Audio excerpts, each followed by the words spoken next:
En este vídeo vamos a hablar sobre el apartado de electroquímica. En un primer lugar veremos diferentes procesos que pueden ocurrir cuando relacionamos la energía química con la energía eléctrica. Luego veremos en profundidad qué son las pilas, cómo las podemos representar y cuál es su funcionamiento. Y por último analizaremos cuándo una reacción redox es espontánea y cuándo una reacción no lo es.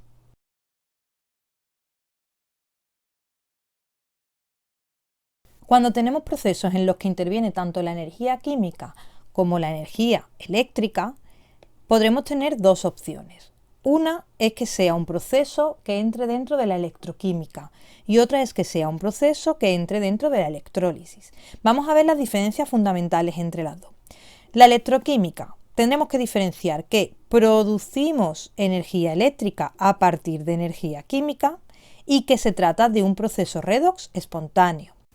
En la electrólisis, en cambio, la reacción redox se produce, pero para ello necesitamos consumir energía eléctrica. Estos procesos, por tanto, serán procesos redox no espontáneos. Es decir, las diferencias fundamentales son, por un lado, cuando hablamos de espontaneidad, ya hemos visto que en la electroquímica el proceso es espontáneo.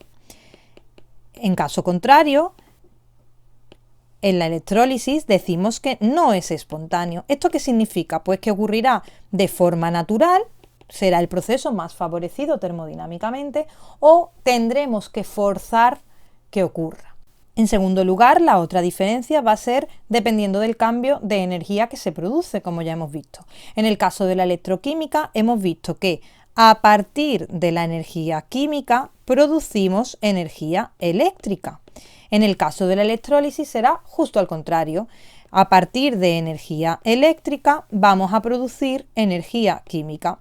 Como vemos, son procesos completamente inversos. En un caso, a partir de energía química obtenemos eléctrica, en el otro, al contrario. En un caso son espontáneos, en el otro, al contrario. En esta diapositiva vemos un resumen de lo que acabamos de decir. Por un lado, cómo son los procesos, que veremos que en un caso son espontáneos y en el otro los no espontáneos. Por otro lado, ¿cuál es el cambio de energía? Que ya hemos visto cómo interviene la energía química a eléctrica en la electroquímica o de la energía eléctrica a la química en la electrólisis. Por tercera diferencia vamos a tener el lugar, es decir, el dispositivo en el que va a ocurrir esa reacción. Esto no es más que el aparato donde ocurre, ¿vale? Lo iremos viendo a lo largo del tema, cómo van a ser esos aparatos y cómo funcionan. En el caso de la electroquímica, pues tendremos las tradicionales pilas, que también las llamaremos celdas o células. Importante en este punto, vamos a usar la palabra pila como sinónimo de célula y como sinónimo de celda. La palabra electroquímica va a ser un sinónimo en este caso de galvánica también, que a lo mejor lo habéis escuchado.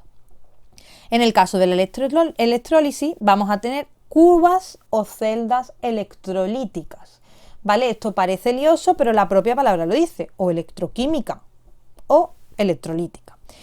En la parte del final vemos un resumen en el que queda reducida un poquito la información que hemos visto anteriormente. Es decir, si a partir de una reacción redox que es espontánea generamos energía eléctrica, se trata de electroquímica. Si por el contrario necesitamos energía eléctrica para que se produzca un proceso no espontáneo, hablaremos de electrólisis. Una vez aclarados dos conceptos fundamentales, como es la diferencia entre electroquímica y electrólisis, podemos comenzar el tema. En primer lugar, vamos a trabajar la electroquímica. En este vídeo vamos a trabajar, por un lado, los lugares donde se producen este tipo de reacciones y veremos un poquito en profundidad las pilas, y por otro lado, como ya hemos dicho que este proceso se da en reacciones redox espontáneas, pues tendremos que ver qué criterio se sigue para saber si son espontáneas o si no lo son.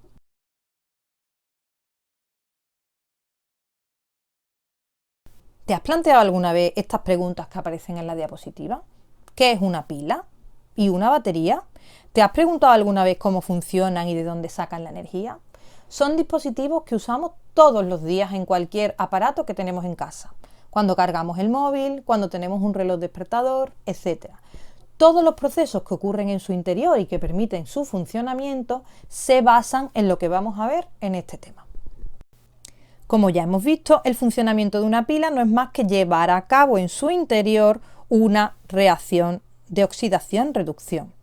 Para ello tendremos que estudiar qué parte tiene en su interior la pila que van a permitir ese proceso. En su interior, las pilas tienen lo que llamamos como electrodos. ¿Qué es un electrodo? Pues bien, es el conjunto formado por una disolución y una pieza metálica que está sumergida dentro de la disolución. La disolución va a tener en su interior la forma oxidada y la pieza metálica va a tener en su interior la forma reducida. Dentro de cada pila vamos a encontrar dos electrodos. Por un lado vamos a tener el ánodo y por otro lado vamos a tener el cátodo. Estos dos electrodos se van a diferenciar fundamentalmente por dos cosas. La primera, el proceso que ocurre lugar en su interior. En el ánodo ocurre la oxidación y en el cátodo ocurre la reducción. Y la segunda diferencia no es más que una convención, es decir, es un acuerdo al que se llega, de manera que decimos que en una pila electroquímica el ánodo constituye el polo negativo y en una pila electroquímica el cátodo constituye el polo positivo. ¿Cómo nos vamos a acordar de esto? Pues muy sencillo, hay un pequeño truco que nos va a servir muchísimo a lo largo del tema. Si os fijáis, ánodo, oxidación. Los dos van a empezar por una vocal. Un truco muy sencillo pero muy efectivo. En el lado contrario tenemos cátodo, reducción. Los dos van a empezar por una consonante. De esta forma nos vamos a acordar siempre que en el ánodo va a ocurrir la reacción de oxidación y en el cátodo va a ocurrir la reacción de reducción. ¿Cómo se organiza una pila? Hemos dicho que tenemos dos electrodos y hemos dicho que los electrodos están formados por una disolución y una pieza metálica. Una disolución y una pieza metálica. Bueno, pues aquí tenemos un ejemplo de cómo estaría formada una pila. Si os fijáis, tenemos por un lado uno de los electrodos, en este caso el ánodo. En el ánodo, recordamos, tenemos una forma oxidada que está en disolución y una forma reducida que está formando parte de una pieza metálica. Si nos vamos al extremo contrario, tenemos el otro electrodo, que es el cátodo. En el cátodo tenemos una disolución que tiene la forma oxidada y una pieza metálica que tiene la forma reducida, que está sumergida en la disolución. Si tuviéramos estos dos procesos por separado, no tendría mucho sentido. Tenemos y necesitamos un cable conductor que sea el que nos permita ese movimiento de electrones. Tened en cuenta que aquí estamos hablando de cambiar la energía química en energía eléctrica. Si yo simplemente produzco una reacción química pero no consigo que los electrones se muevan, nunca voy a ser capaz de generar energía eléctrica. De manera que en el ánodo ocurrirá la oxidación.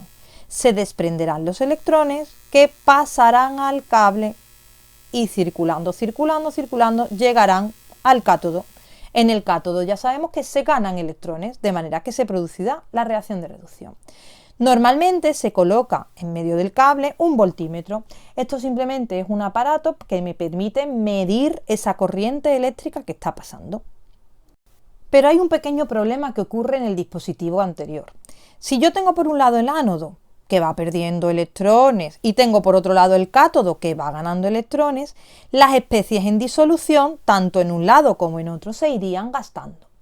Esto hace que por un lado el ánodo se vaya cargando, es decir, ganando una cierta carga, y por otro lado el cátodo le ocurra algo parecido. Por eso colocamos este dispositivo que aparece aquí en forma de U invertida. Esto es una representación esquemática. Esto es un tubo con una forma de U, que lo colocamos al revés, es decir, en forma de U invertida. Es un tubo de vidrio, sin más. En su interior vamos a colocar una disolución de alguna sal, una sal inerte. ¿Esto qué significa? Una sal que no interfiera en el proceso. Lo hemos indicado por aquí. Es una sal que está hecha de iones inertes, de manera que tapono los dos extremos con algodón para que las disoluciones no se mezclen, pero los iones sí son capaces de pasar por el algodón, de manera que tendré un cierto movimiento de electrones que va a ser clave. ¿Para qué? Para mantener la neutralidad de la pila. Yo no quiero que el ánodo por un lado y el cátodo por otro lado se vayan cargando, porque eso no aportará nada al proceso y hará que se terminen gastando más rápidamente y por tanto no genere la electricidad que yo necesito. Quiero que el proceso se mantenga neutro para que como que se cierre el ciclo.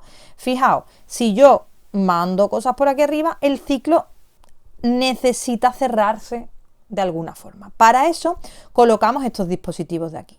Este dispositivo se llama puente salino y también lo podemos encontrar en una forma más simplificada como un pequeño tabique a mitad de las dos que llamaremos tabique poroso.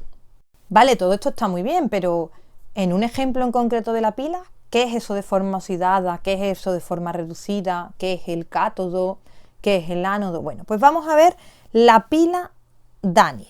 La pila Daniell es el ejemplo más sencillo de pila. Fue la primera de las pilas que se hizo y a partir de la cual se explicó y se estudió todo este proceso. La pila Daniell es una pila en la que tenemos, por un lado, una disolución de zinc 2+, concretamente sulfato de zinc, y por otro lado, una disolución de cobre 2+, concretamente sulfato de cobre. En esas disoluciones yo tengo sumergido una barra de zinc y tengo sumergida una barra de cobre, cada una en la disolución del mismo elemento. Esta es la representación de una pila Daniell, en la que, si os fijáis, por un lado tengo un electrodo con zinc, que supone el ánodo, y por otro lado tengo un electrodo con cobre, que supone el cátodo. Si tuviéramos que representar de forma simplificada las reacciones que ocurren aquí, recordamos, en el ánodo. ¿Qué ocurre en el ánodo? Ya sabemos que ocurre la reacción de oxidación. Como vemos aquí, en el ánodo se pierden electrones.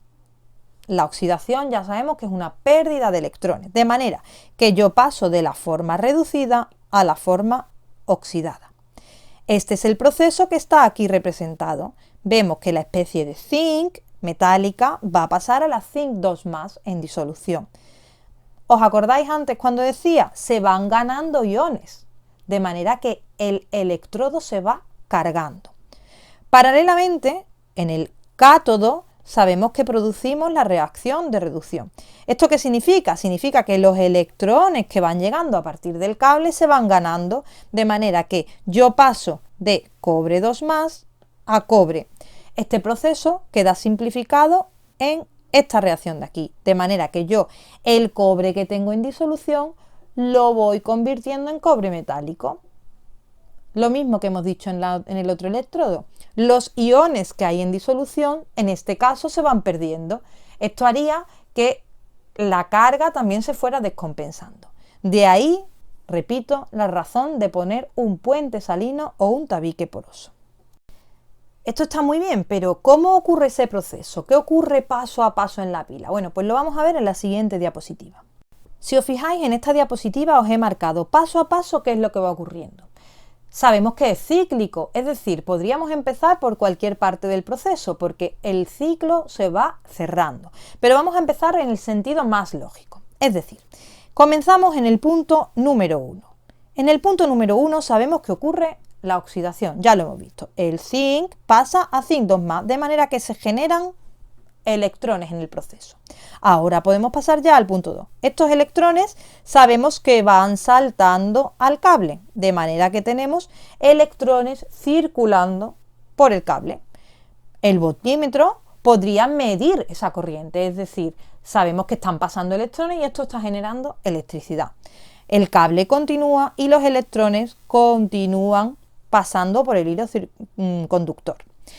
Llegan los electrones, en este caso, al cobre metálico y se produce, como ya sabemos, el proceso de reducción, es decir, el cobre 2+ pasa a cobre en lo que conocemos como el proceso de, ya hemos dicho, reducción. ¿Hemos acabado ya aquí?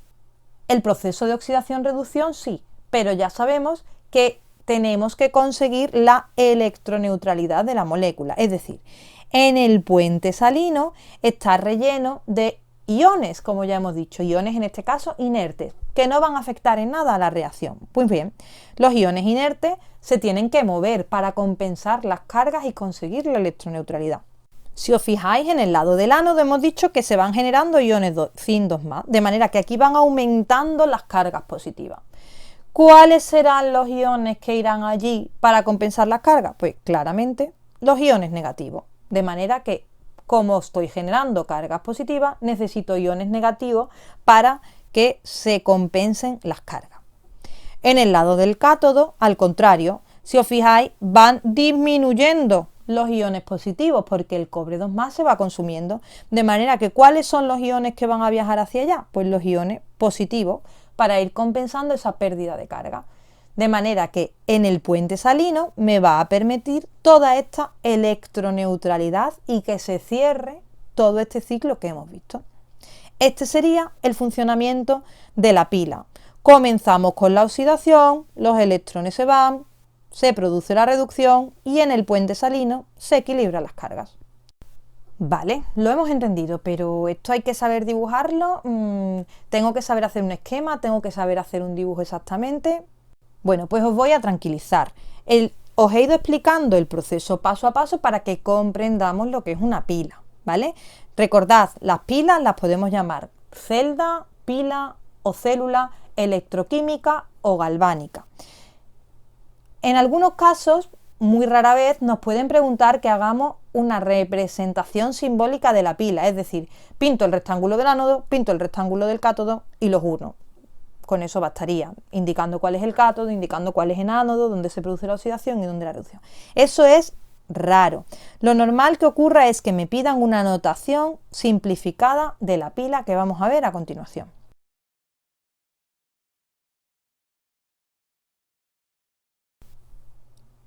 La notación simplificada de la pila, como su propio nombre dice, es mucho más simple, más sencilla. En este caso tendré que colocar, por un lado, el ánodo, por otro, el cátodo y en el centro tengo que representar de alguna forma el puente salino. ¿Cómo se representan? Pues, si os fijáis, aquí tengo la forma reducida en el ánodo y a continuación la forma oxidada. En el cátodo, de manera similar, tengo por un lado la forma oxidada y por otro lado la forma reducida. Forma oxidada y forma reducida. Si os fijáis, tanto la forma oxidada como la forma reducida en un lado y otro están separadas por una barra vertical. Esto nos indica la separación de fases, es decir, que una cosa está en sólida y otra está en disolución. Y luego tengo el puente salino con una doble barra vertical. Esto indica que son recipientes distintos, ¿vale? Que está en otro lugar diferente. Si os fijáis, por un lado, por tanto, escribimos el ánodo y por otro lado escribimos el cátodo.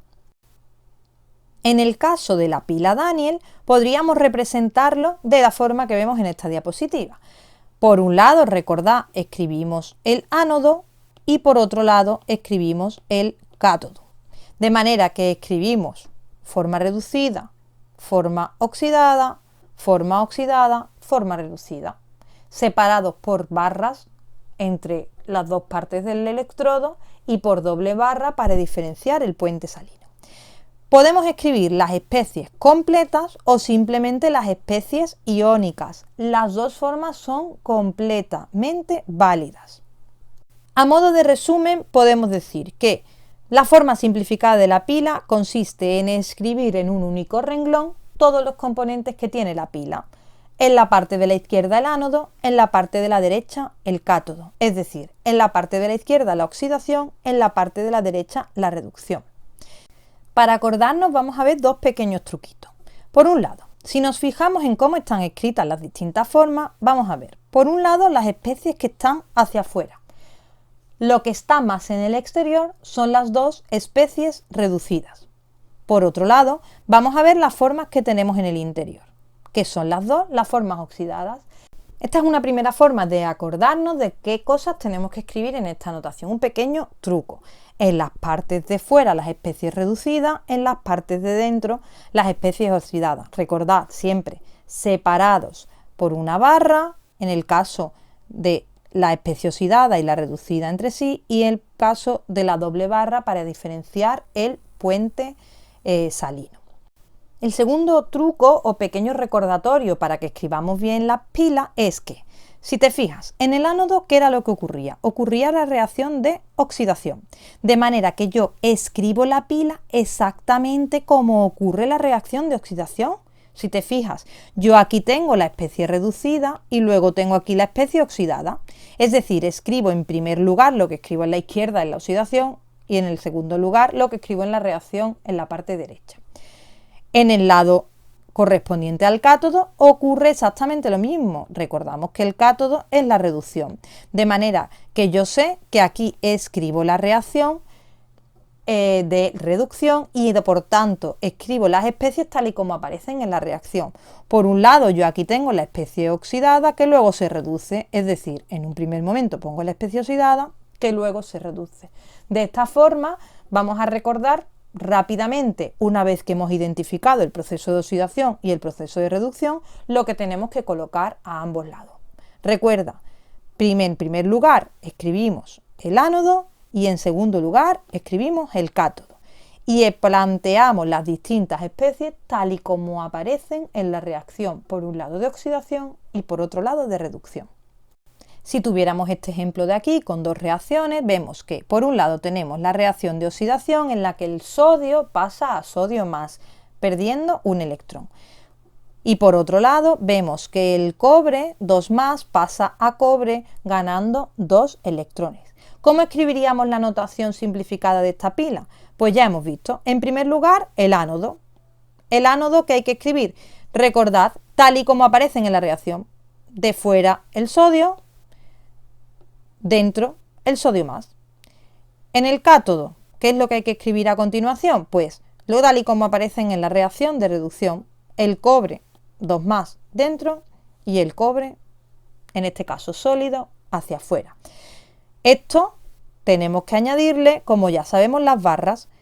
Las especies de dentro del electrodo están separadas ambas por una barra vertical. El ánodo y el cátodo entre sí los separamos por una doble barra vertical que va a representar el puente salino. Hemos visto que es una pila, hemos visto que está formada por electrodos, hemos visto cómo funcionan, de manera que sabemos que una pila genera electricidad. Pone en juego un movimiento grande de electrones, pero ¿cómo medimos esa electricidad? Vamos a verlo a continuación. La electricidad se mide en lo que llamamos potencial de una pila. El potencial de una pila se puede llamar o bien potencial de una pila, como acabo de decir, o bien fuerza electromotriz, que se representa mediante sus siglas F, E y M en minúsculas. ¿Qué va a medir esta fuerza electromotriz o este potencial de la pila? Pues va a medir la tendencia a oxidarse de las especies que están en el ánodo frente a la tendencia a reducirse de las especies que están en el cátodo. Es decir, va a medir la electricidad que produce la pila, la corriente eléctrica que está formando la pila. ¿Qué tenemos que tener en cuenta a la hora de medir el potencial de una pila? Bueno, pues en primer lugar podríamos medirlo en un montón de condiciones, de manera que el potencial de la pila dependería de un montón de cosas.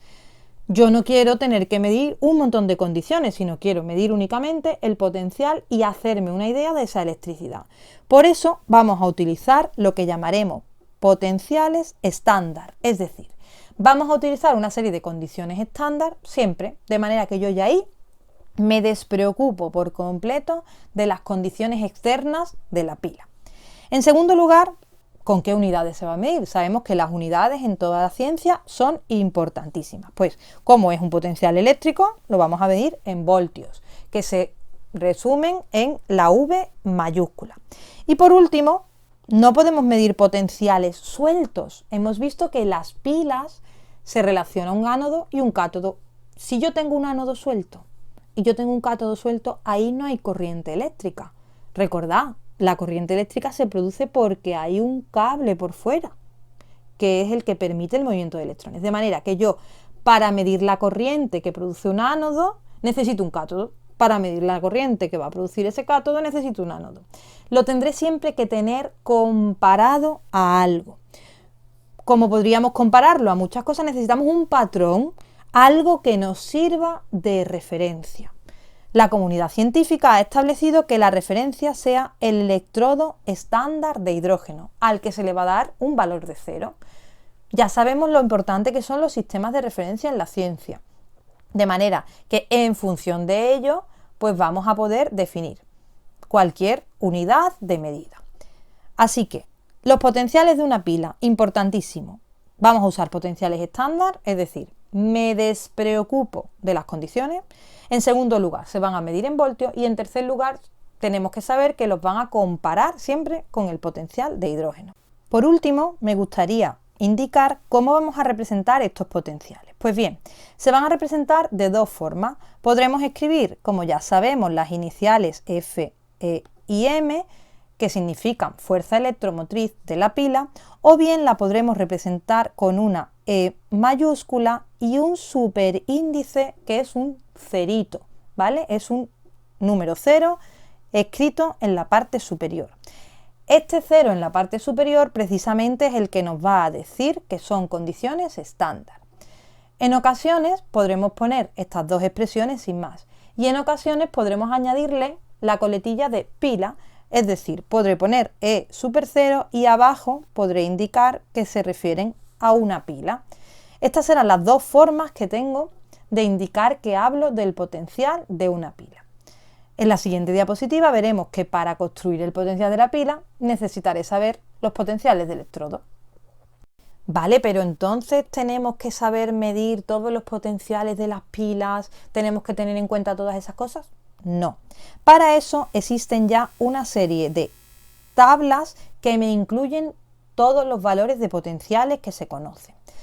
Ya ha habido gente antes que nosotros que se ha dedicado a medir todas estas reacciones, todos estos ánodos, estos cátodos con los potenciales. De manera que existen tablas con los valores.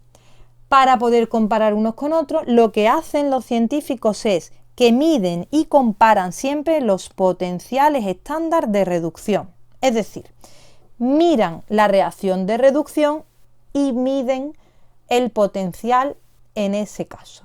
De manera que todas las tablas que vamos a tener, los datos que nos van a dar en el problema, cuando hagamos referencia a las pilas, esos potenciales van a ser potenciales de reducción. Y ahora, en las siguientes diapositivas, vamos a ver cómo interpretamos esos potenciales y para qué nos pueden servir. Pero antes de eso me gustaría recordaros que el potencial se representa como una E con el subíndice 0.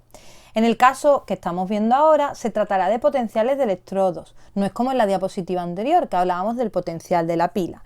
De esta manera el potencial de electrodo de la misma forma se va a representar con E super 0, pero vamos a escribir entre paréntesis las especies implicadas.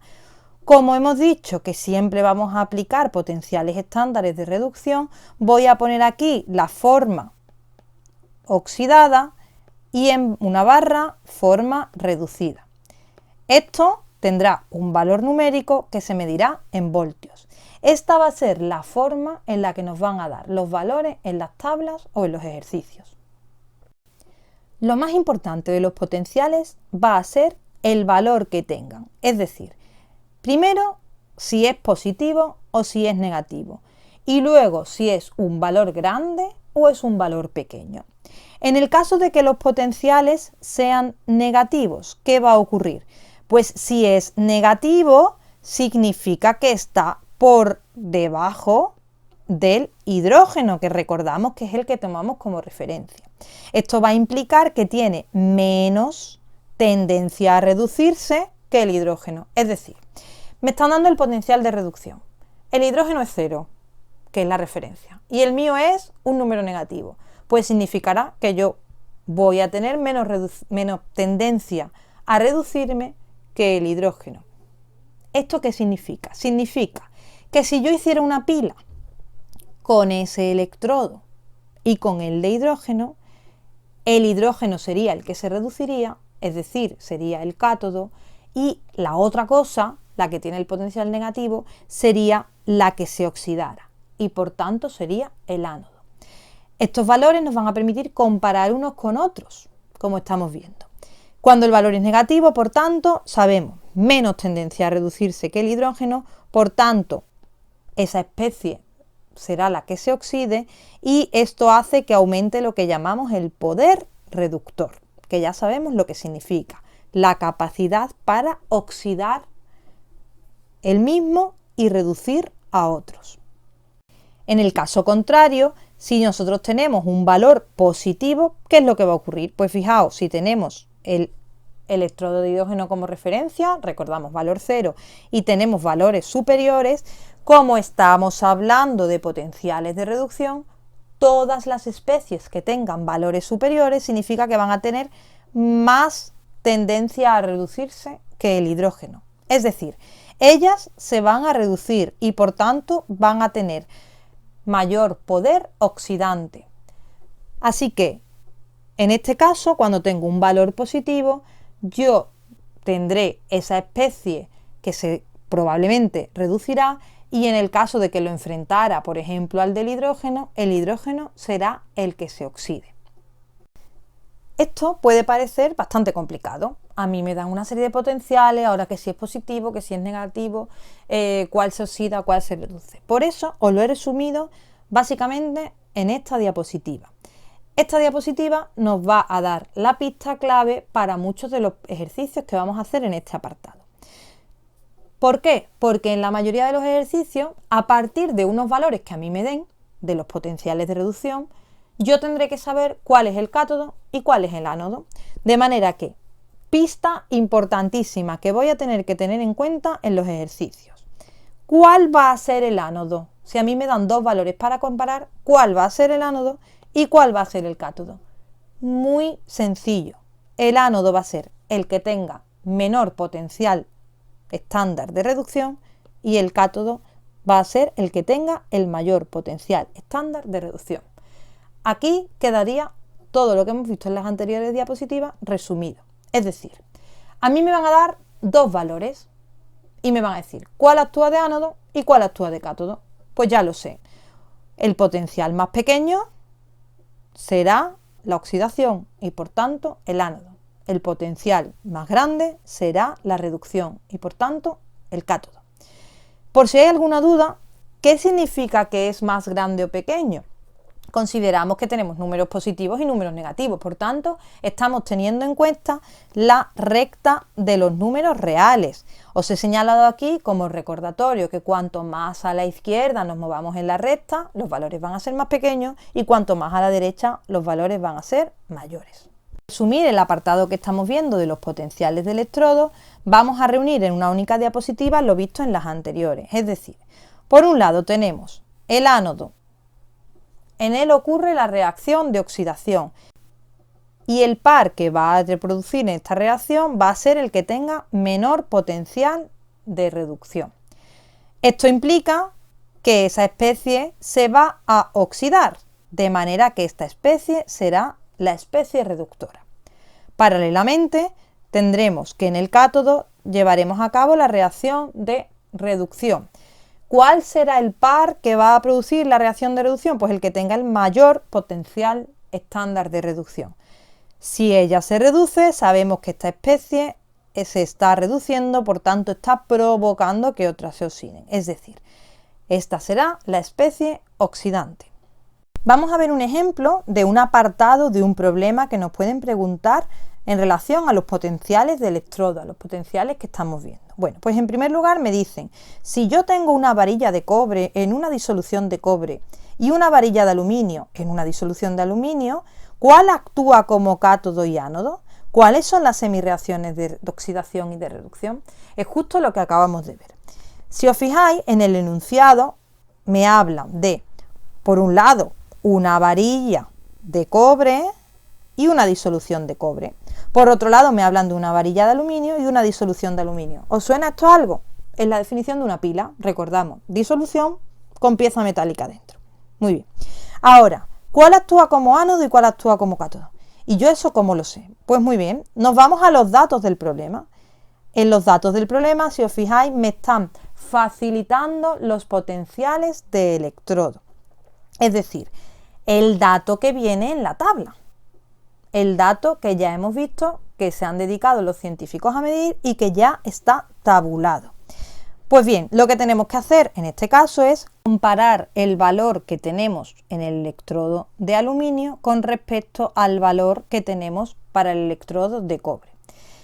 Lo hemos visto en las diapositivas anteriores. Comparo valores y en función de si son positivos o negativos, mayores o menores, yo sabré identificar cuál es el ánodo y cuál es el cátodo.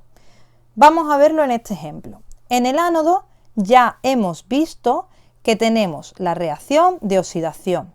De los dos pares que tengo, es decir, el del aluminio por un lado y el del cobre por otro, ¿cuál va a ser el que va a producir la reacción de oxidación? Pues ya lo sabemos, el que tiene el potencial más bajo, el menor potencial.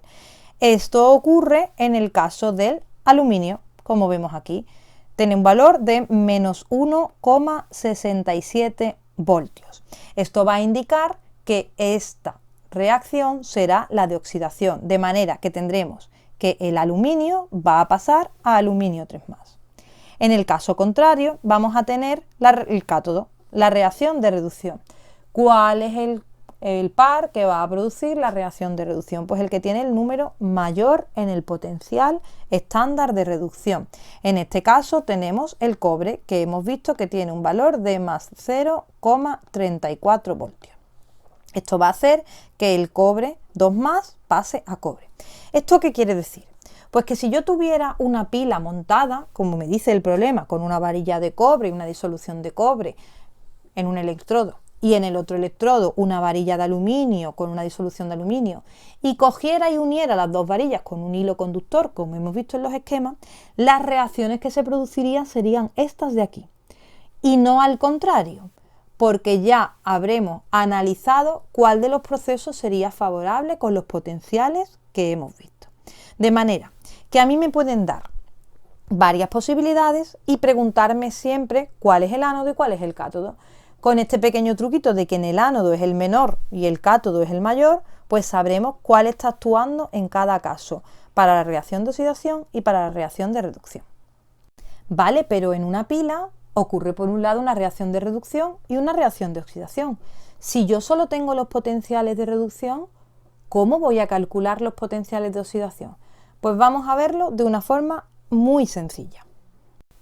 Para calcular el potencial de oxidación a partir del potencial de reducción, tenemos algo tan sencillo como lo que vemos en esta diapositiva. Es decir, sabemos que el proceso de oxidación y de reducción son inversos. Por tanto, el valor del potencial de reducción será también inverso al potencial de oxidación. ¿Esto qué quiere decir?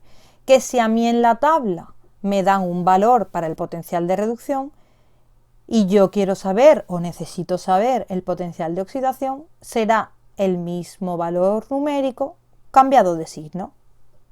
¿Y esto por qué es útil? Pues porque yo puedo tener, por un lado, la reacción si actuara como el ánodo, por otro lado la reacción si actuara con el cátodo, y sabré en cada momento el potencial asociado a ese proceso. Si a mí, por ejemplo, me dieran el par cobre 2+ cobre, yo podría pensar, en algunos casos actuará como cátodo y podría pensar que en otros casos podría actuar como ánodo. ¿De qué va a depender? Pues ya lo hemos visto antes, de con qué lo compare, dependiendo del valor si es mayor o si es menor.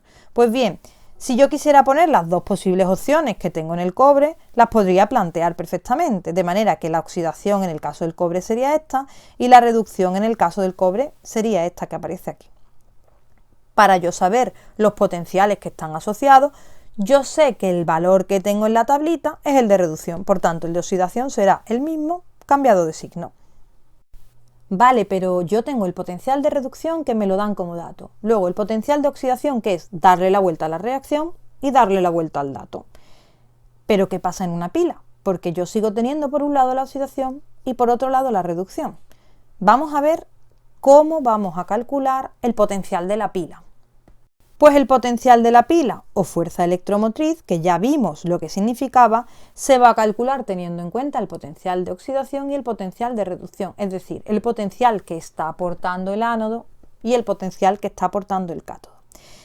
Esto es muy interesante porque veis ahora mismo dos expresiones que son un poco contrarias, ¿verdad? Vemos aquí un signo más y vemos aquí un signo menos. ¿De qué va a depender que usemos una u otra? Muy sencillo. Si os fijáis, si solo cogemos los valores de los potenciales de reducción, es decir, los valores que me da el problema o los valores que viene en la tabla, pues los restaremos, cátodo menos ánodo. Sin embargo, si yo ya automáticamente, cuando hago el ejercicio, lo planteo, la reacción de oxidación por un lado y la reacción de reducción con otro, con los potenciales asociados, yo ya por un lado escribo el potencial de reducción y por otro lado escribo el potencial de oxidación. Recordad, para el potencial de oxidación yo ya he cambiado el signo, de manera que aquí simplemente sumo. Estas dos expresiones son la misma. Si os fijáis, es lo mismo en ambos casos, ¿vale? ¿Por qué? Por esto que acabo de decir, porque el potencial de reducción y de oxidación son inversos, de manera que si yo solo uso los de reducción, lo tendré que restar, y si solo uso los de, por un lado, oxidación y por otro reducción, pues los podré sumar. Esto parece lioso, pero cuando lo veamos en un problema vais a ver que es muy sencillo. En este momento puede que tengáis un pequeño caos en la cabeza, es normal. Por un lado oxidación, por otro reducción, potenciales de electrodo, potenciales de pila. ¿Qué hago con todos estos datos? Pues vamos a verlo simplificado en la siguiente diapositiva y luego en algún ejemplo práctico. De manera que vais a ver cómo, aplicado a un ejemplo, todo se va a simplificar bastante. En los ejercicios, como ya os he dicho, básicamente tendremos que comparar datos y ver quiénes actúan como ánodo y quiénes actúan como cátodo. De manera que lo primero que tengo que hacer es saber los potenciales de electrodo.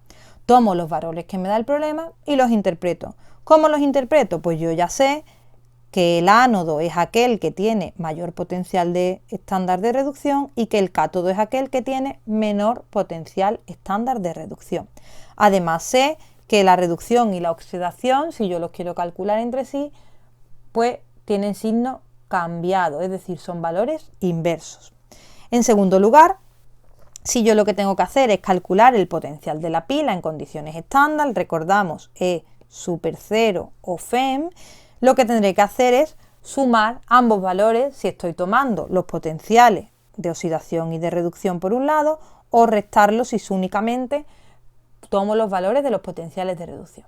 Lo habitual es que tome los dos valores, el potencial de oxidación y el potencial de reducción, de manera que únicamente tendré que sumar el proceso global y por tanto sumar los valores para obtener el potencial de la pila. Veamos un ejercicio práctico para aplicar todo esto que hemos visto. En este ejercicio me indican que construyen una pila con las condiciones que me da el problema, es decir, una varilla de cobre en una disolución de cobre y una varilla de aluminio en una disolución de aluminio. Además me dan los valores de los potenciales estándar de reducción del aluminio y de los potenciales estándar de oxidación del cobre.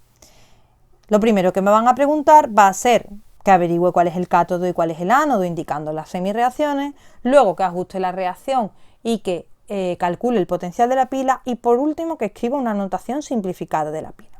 Vamos a ir con el primer apartado. Si nos fijamos, me dicen que indique cuál es el cátodo y cuál es el ánodo y que escriba las semirreacciones que ocurren en la pila. De forma resumida, ya vimos a lo largo de las anteriores diapositivas que en el ánodo se produce la oxidación y que esto ocurre en el par que tiene un menor potencial. En este ejemplo en concreto, sabemos que la semirreacción de oxidación es la del aluminio. En el caso contrario, es decir, en la reducción, en el ánodo, se va a producir en el par que tiene un mayor potencial estándar de reducción. En este caso en concreto, lo tendremos en el caso del cobre, que va a pasar de cobre 2+ a cobre. Esto es un detalle bastante importante que tenemos que tener en cuenta.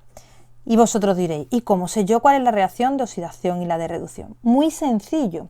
Si os fijáis en los potenciales, están escritos tal y como ocurre la reacción de reducción. Nos vemos aquí que tenemos E sub 0, aluminio 3+, aluminio.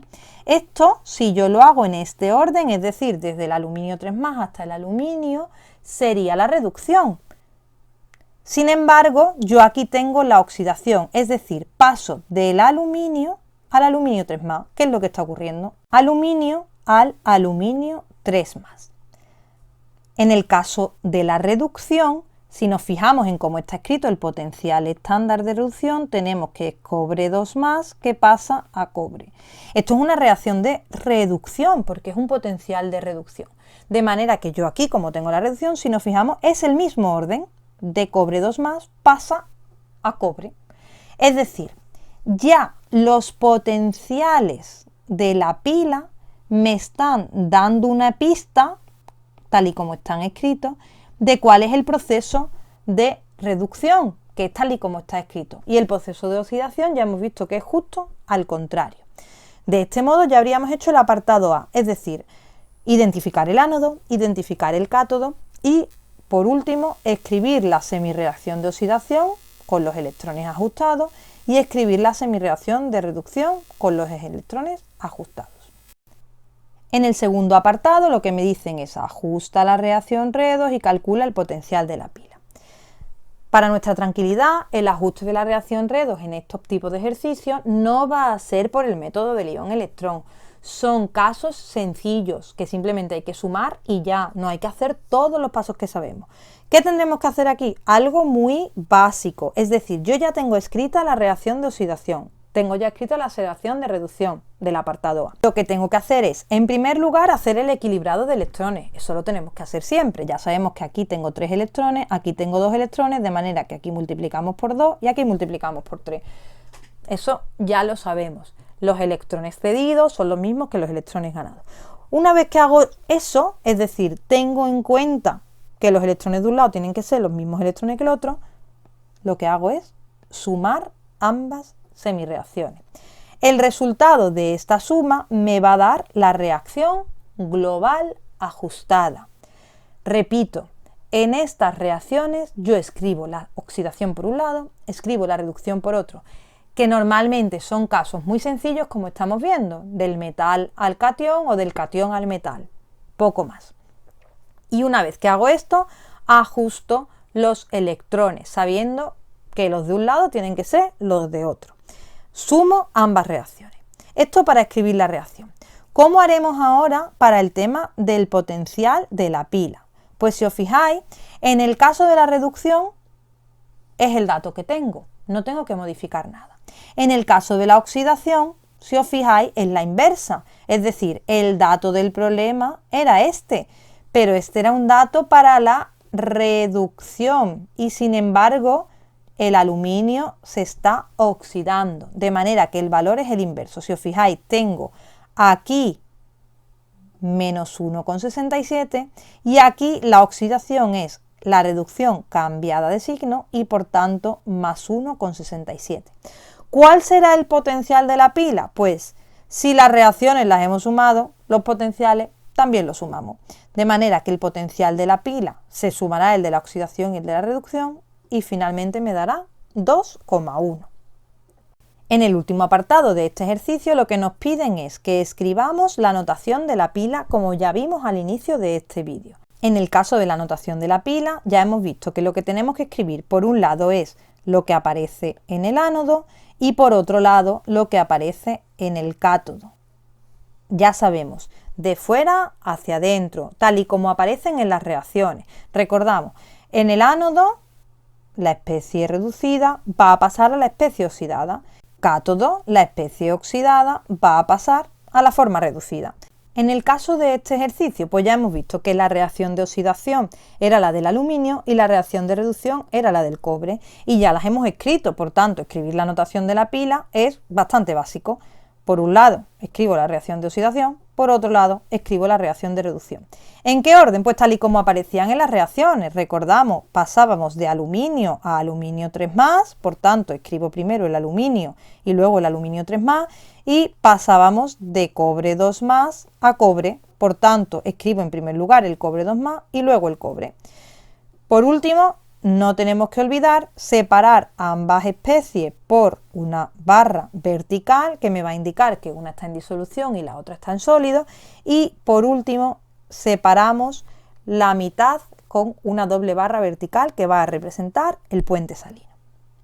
De este modo habríamos acabado este ejercicio típico que nos van a preguntar en la parte de cuestiones teóricas, es decir, van a ser los ejercicios que van a aparecer con 3 apartados en el examen de selectividad por un valor de 1,5 puntos, valiendo medio punto cada apartado.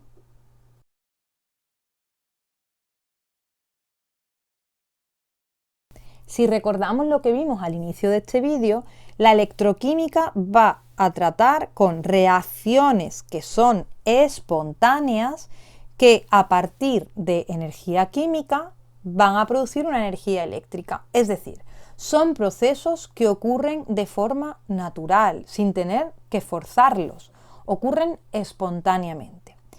Lo que tendremos que saber es predecir esa espontaneidad, es decir, saber cuándo una reacción va a ocurrir de forma espontánea o cuándo va a ocurrir de forma no espontánea con antelación. Vamos a verlo a continuación, cómo podemos hacer esa pequeña predicción de una forma sencilla.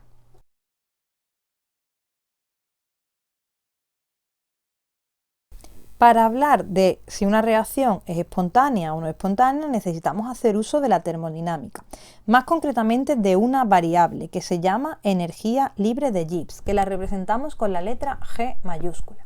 Habitualmente vamos a hablar de variación de la energía libre de Gibbs, es decir, de cómo esta variable va a ir cambiando en una reacción. Por eso, el valor de la G va precedido habitualmente de un triangulito, que ya sabemos que significa incremento o variación.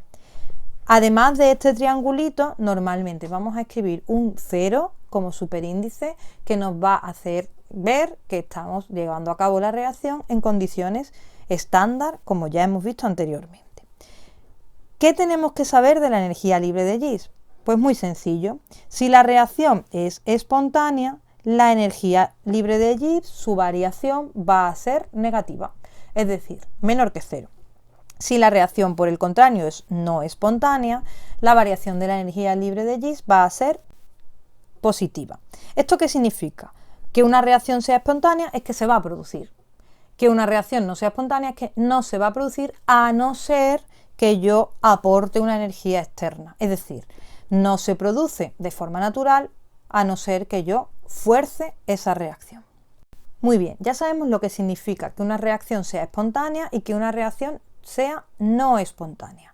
Pero ¿cómo relaciono esto con una pila? Es decir, ¿cómo voy a relacionar el valor de la variación de la energía libre de Gibbs con los datos que estamos viendo de la pila? Lo vamos a ver a continuación. Para poder relacionar la variación de la energía libre de Gibbs con la pila, existe una fórmula que vemos aquí en pantalla, que me va a relacionar, por un lado, el valor de la variación de la energía libre de Gibbs y, por otro lado, el valor del potencial estándar de la pila. Aquí, en esta ecuación, vemos que aparecen otras variables, como pueden ser el número de moles o la constante de Faraday, que es un número fijo y que equivale a 96.500 coulombios. Lo interesante de esta ecuación no es tanto el valor numérico, es decir, en ningún caso, en ningún problema, me van a pedir que calcule numéricamente el valor de la variación de la energía libre de Gibbs.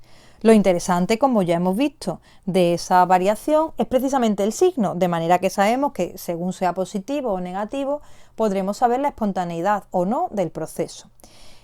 Lo verdaderamente interesante aparece en que relacionamos el valor de la energía libre de Gibbs con el potencial de la pila. De manera que si observamos la fórmula, yo tengo que los moles van a ser siempre positivos. La constante de Faraday es un número fijo que es siempre positivo. Y vemos aquí que aparece un signo menos. De manera que el valor que tenga la energía libre de Gibbs va a tener un signo contrario que el que tenga el potencial de la pila. Esto va a ser muy interesante porque en el momento en que yo ya sepa el potencial de la pila, como hemos visto en los ejercicios anteriores, yo ya sé automáticamente la variación de la energía libre de Gibbs porque es el signo contrario y por tanto sé si el proceso es o no espontáneo. Si las diferencias están en que sea positivo o negativo, pues aquí tenemos un resumen de las posibilidades. ¿Qué puede ocurrir? Que el potencial de la pila sea positivo o que el potencial de la pila sea negativo. Si es positivo, la energía libre de Gibbs como ya sabemos, sería negativa. Este proceso sería espontáneo. ¿Cuál es la otra opción? Pues que el potencial de la pila sea negativo, que por tanto la energía libre de Gibbs sea positiva y que por tanto el proceso no sea espontáneo. Esto va a ser lo interesante que nos van a pedir en los problemas.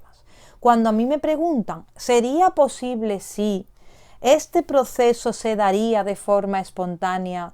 ¿Podría ocurrir que? Lo que me están diciendo es, mira el potencial de la pila. Y cuando sepas el potencial de la pila, mira si es positivo o si es negativo y por tanto mira si la variación de la energía libre de Gibbs es positiva o negativa. Sabiendo esto, podré analizar la espontaneidad de cualquier proceso. Veamos esto aplicado a un ejercicio. Si te fijas, aquí tenemos un problema en el que nos dan una serie de datos con potenciales estándar de reducción. Recuerda, los potenciales que me aparecen siempre en un problema son los potenciales estándar de reducción, los que venían en la tabla que ya vimos. Bueno, pues aquí en este problema me preguntan tres posibles apartados con tres posibles condiciones y me están dando la posibilidad de saber si una cosa es posible o no. Es decir, lo que me están preguntando es, plantea la condición que yo te estoy poniendo en el problema. Calcula, en ese caso, cómo sería el potencial de la pila y, por tanto, dime cómo es la variación de la energía libre de Gibbs y si es o no espontáneo. Vamos a verlo en este caso concreto.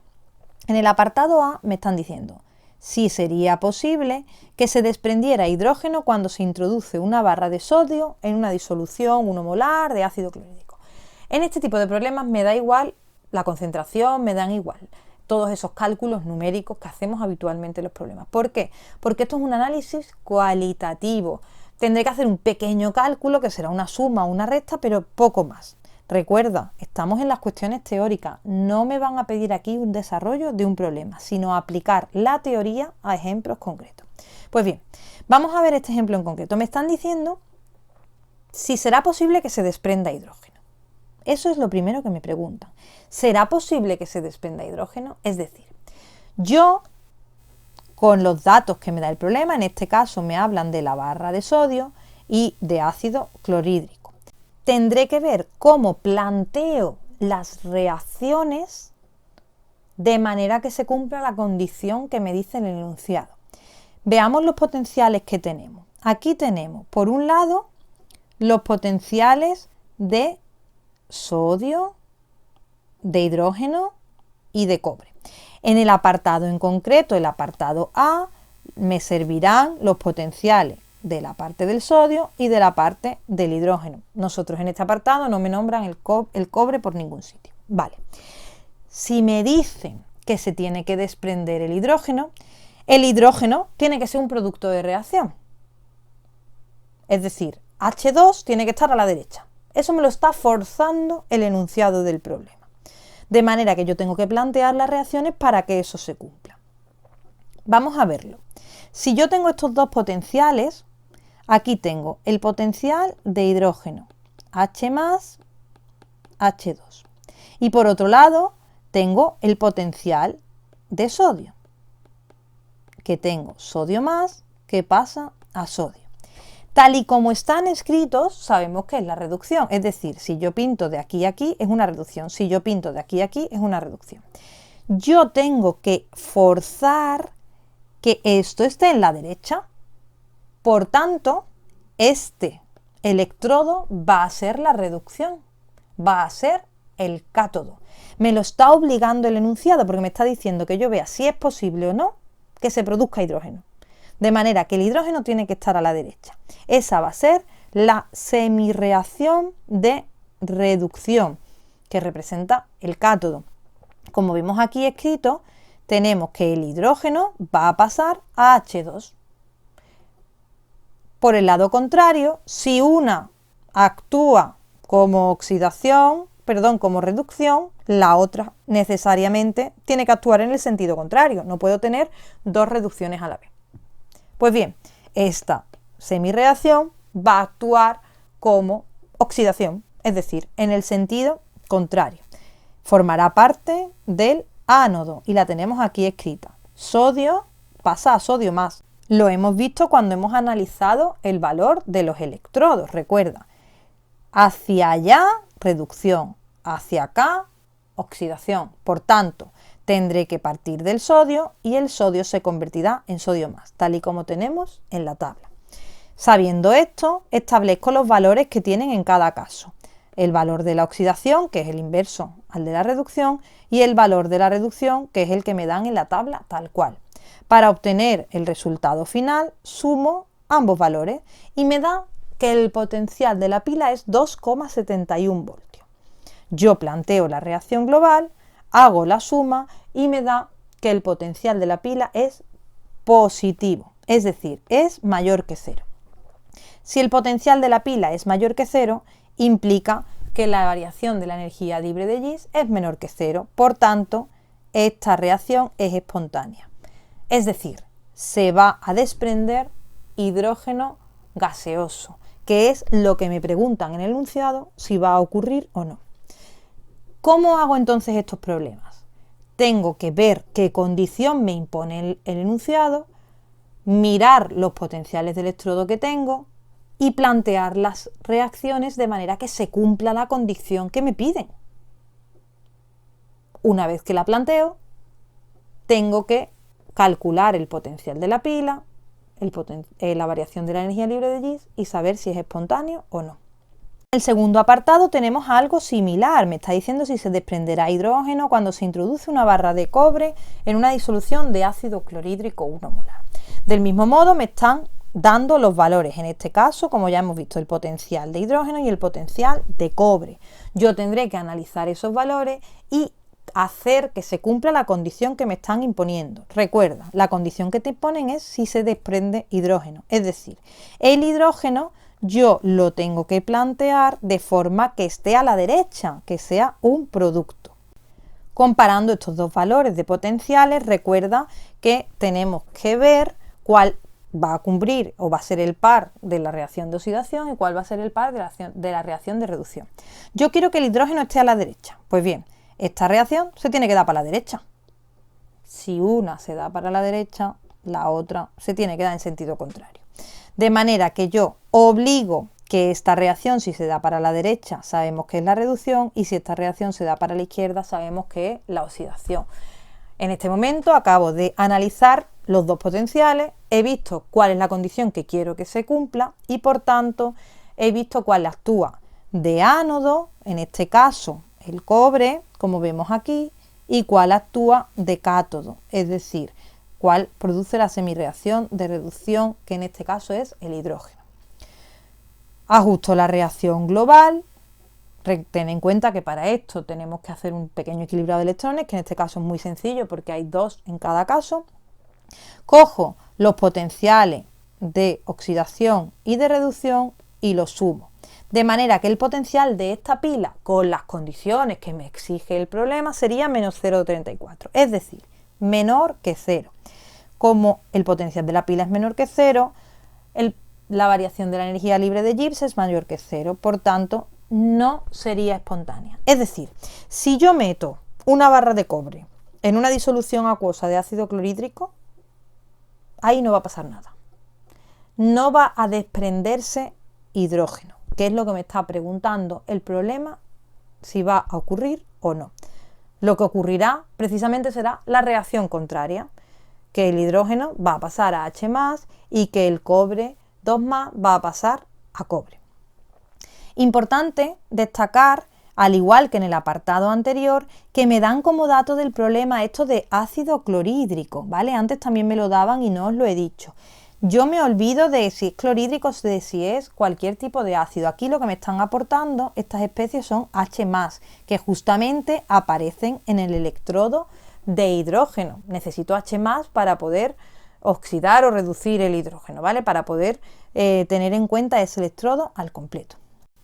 En el último apartado me imponen otra condición nueva, me dicen si el sodio metálico puede reducir a cobre 2+. Esta condición es bastante más sencilla, o sea, me están diciendo que yo tengo sodio metálico, que el sodio metálico pase a sodio más y que el cobre 2 más pase a cobre. O sea, ya me están dando la reacción. Si te fijas, aquí me están diciendo que el cobre 2 más pase a cobre. Me están diciendo, el sodio va a poder reducir, es decir, va a pasar el cobre 2 más a cobre, y por otro lado, si esto ocurre, el sodio normal va a pasar a sodio más. Si analizamos los potenciales de reducción de los datos del problema, que son este de aquí y este de aquí, pues vamos a ver cuál sería la semirreacción de oxidación y cuál sería la semirreacción de reducción. Como vemos, esta ocurre tal cual está escrita, por tanto, esta va a ir hacia la derecha y esta la vamos a escribir hacia la izquierda precisamente. Es decir, esta será la reducción porque es tal cual está escrita y esta será la oxidación porque es justo al contrario. En el problema en cuestión, el que produce la semirreacción de oxidación es el ánodo y por tanto el sodio, el que produce la semirreacción de reducción es el cátodo y se da en el cobre. Una vez que ajusto los electrones, ya que en el primer caso tengo 1 y en el otro tengo 2, podré sumar las dos semirreacciones y obtener la reacción global. Del mismo modo, podré analizar los potenciales. En el caso del potencial de oxidación, será el de reducción cambiado de signo, el potencial de reducción se deja tal cual el que viene como dato del problema y tendré el potencial de la pila que da más 3,05, es decir, es mayor que 0. Si es mayor que 0, la variación de la energía libre de Gibbs es menor que 0 y por tanto esta reacción será espontánea, es decir, el sodio reduce al cobre. De una forma muy sencilla, hemos analizado la espontaneidad de este proceso, es decir, si yo tuviera sodio metálico y lo meto en una disolución de cobre 2 más, yo sé que con el tiempo y sin yo hacer nada, esa reacción ocurre. Es decir, el sodio poco a poco se iría convirtiendo en sodio más y el cobre 2 más poco a poco se iría convirtiendo en cobre sólido. Analizar la espontaneidad de un proceso es importantísimo, ya que puedo saber, como ya he dicho, los procesos que pueden ocurrir y que no. Esto tiene una barbaridad de aplicaciones, especialmente a nivel industrial, porque cuando yo voy a montar una industria en la que necesito procesos de este tipo, que ya os adelanto que son muchísimas, necesitaré saber si esa reacción va a ocurrir o no, porque a un empresario no le va a interesar dar muchísimo aporte energético, sino lo que le va a interesar es que la reacción sea lo más espontánea posible. Para el caso contrario, ya veremos el siguiente apartado de la electrólisis.